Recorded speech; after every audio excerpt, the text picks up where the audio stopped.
यदि आपने कोई लोन लिया है और कोई आपको लोन वापसी के लिए परेशान कर रहा है, प्रताड़ित कर रहा है, गाली गलौज कर रहा है, बदतमीजी कर रहा है, तो मैं आपको बता देना चाहता हूं, किसी को भी आपकी मानहानि करने का अधिकार नहीं है। कोई आपके साथ गाली गलौज, बदतमीजी, मिसबिहेव नहीं कर सकता है। और यदि कोई ऐसा करता है तो यह अपराध माना जाएगा, उसके खिलाफ एक्शन होगा। आपको डरने की, घबराने की, परेशान होने की कोई जरूरत नहीं है। यदि आपने लोन लिया और अगर आप लोन नहीं चुका पा रहे हैं तो बिल्कुल मत घबराइए। आप बात करिए, बैंक से लोन लिया तो बैंक से बात करिए। रिकवरी वाले आपको गाली गलौज नहीं कर सकते, बदतमीजी नहीं कर सकते, आपकी मानहानि नहीं कर सकते। और आपने लोन रिकवरी वाले से नहीं लिया, आपने लोन बैंक से लिया है, एनबीएफसी से लिया, किसी एप्लीकेशन से लिया है, वहां पर बात करिए, अपनी समस्या को बताइए। जब आपने लोन लिया था आपकी स्थिति कैसी थी, आज आपकी स्थिति कैसी है, आप क्यों लोन नहीं भर पा रहे। और यदि कोई प्रताड़ित करता है, बदतमीजी करता है, मिसबिहेव करता है, आरबीआई की गाइडलाइंस को फॉलो नहीं करता है, तो ऐसे सभी एप्लीकेशन पर भी एक्शन होगा, ऐसे सभी एनबीएफसी पर एक्शन होगा, ऐसे सभी बैंकों पर, रिकवरी एजेंसी पर एक्शन होगा। किसी को भी आपकी मानहानि करने का अधिकार नहीं है।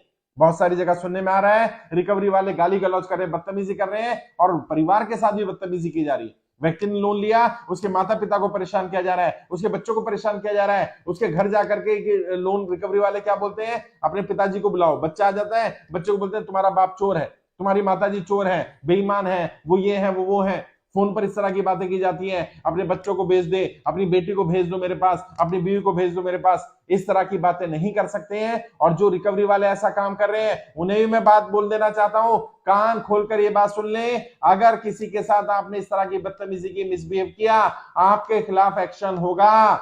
आपको किसी ने भी मानहानि करने का अधिकार नहीं दे दिया है। अगर सामने वाला डिफॉल्टर भी है, पैसा नहीं भी चुका पा रहा है, किसी भी कारण से, आप उसके साथ बदतमीजी नहीं कर सकते, मिसबिहेव नहीं कर सकते। और जिनके साथ ऐसा हो रहा है उन्हें मैं बोलना चाहता हूं, डरना घबराना बंद करिए, अपने आप को अपराधी मत मानिए। आपने कोई अपराध नहीं कर दिया, कोई गुनाह नहीं कर दिया। भारत के संविधान के हिसाब से ना तो कर्जा लेना अपराध है, और यदि आप पर कर्जा नहीं चुका पा रहे हैं तो ये भी कोई अपराध नहीं है। एक मिस्टेक है, ये गलती है। गलती किसी भी हो सकती है और परिस्थितियों के हिसाब से भी हो सकती है। मान लीजिए जब आपने लोन लिया था आपका व्यापार चल रहा था, आज व्यापार नहीं चल रहा। मान लीजिए नौकरी थी आपके पास, आज नौकरी नहीं है, तो आपकी स्थिति खराब हुई है, और उस स्थिति खराब होने के कारण आप लोन नहीं भर पा रहे हैं। आप विलफुल डिफॉल्टर नहीं है। अपने आप को बिल्कुल भी दोषी मत ठहराइए, अपने आप को प्रताड़ित मत कीजिए, और ऐसे लोगों को भी आपको प्रताड़ित, आपके परिवार को प्रताड़ित मत करने दीजिए। आपकी मानहानि करना अपराध है। आप जाइए नियरेस्ट पुलिस स्टेशन में, जब कोई कॉल करता है, घर आकर के बदतमीजी करता है, उसकी वीडियो रिकॉर्ड करिए, कॉल रिकॉर्ड करिए, और वो लेकर के पुलिस स्टेशन में जाइए। हमारी टीम से संपर्क करिए। ये वीडियो के डिस्क्रिप्शन में हमारे हर राज्य के प्रभारी के नंबर मिल जाएंगे। अगर कहीं भी कोई आपको प्रताड़ित करता है, परेशान करता है, मिसबिहेव करता है, आपकी मानहानि करने की कोशिश करता है, आप तुरंत हमारी टीम से संपर्क करिए। कर्जा मुक्ति अभियान की टीम आपकी हर संभव मदद करेगी। यदि आप गलत नहीं है, यदि आप अपराधी नहीं है, यदि आपने गलत नहीं किया है, यदि आप विलफुल डिफॉल्टर नहीं है, यदि वास्तव में आपकी स्थिति खराब हुई है सरकार की गलत नीतियों के कारण, नोटबंदी के कारण, जीएसटी के कारण, लॉकडाउन के कारण, व्यापार बंद हो जाने, नौकरी छूट जाने के कारण आप किस्त नहीं चुका पा रहे, आप कर्जा नहीं दे पा रहे हैं, आप तुरंत कर्ज मुक्त भारत अभियान में जुड़िए, हमारी टीम से संपर्क करिए।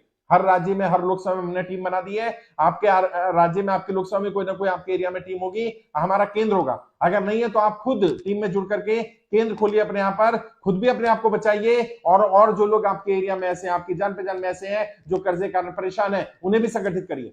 साथियों, संगठित करके हम ये लड़ाई जीत सकते हैं। अभी लेटेस्ट की अगर बात करूं तो 10,55,000 ज्यादा लोग कर्जा मुक्ति के लिए आवेदन कर चुके हैं। सरकार जब बड़े बड़े उद्योगपतियों को राहत दे सकती है, बड़े बड़े उद्योगपतियों का लाखों करोड़ रुपए का लोन राइट ऑफ कर सकती है, अंडरराइट कर सकती है, हेयर कट कर सकती है, तो आम जनता को भी वही राहत मिलनी चाहिए, आम जनता को भी वो सहूलियत मिलनी चाहिए। ये रिकवरी वालों की हिम्मत नहीं है ना, ये बड़े बड़े उद्योगपतियों के पास जाकर के, अमीरों के पास जाकर उनको गाली गलौज कर सके, उनके साथ बदतमीजी कर सके। सारे कानून के आम जनता के लिए हैं, अमीरों के लिए कोई कानून नहीं है। आम जनता भी तो वोट देती है, सरकार बनाती है। ऐसा तो नहीं अमीरों ने पैसा दे दिया, सरकार बनवा दी, आम जनता की कोई कीमत नहीं है।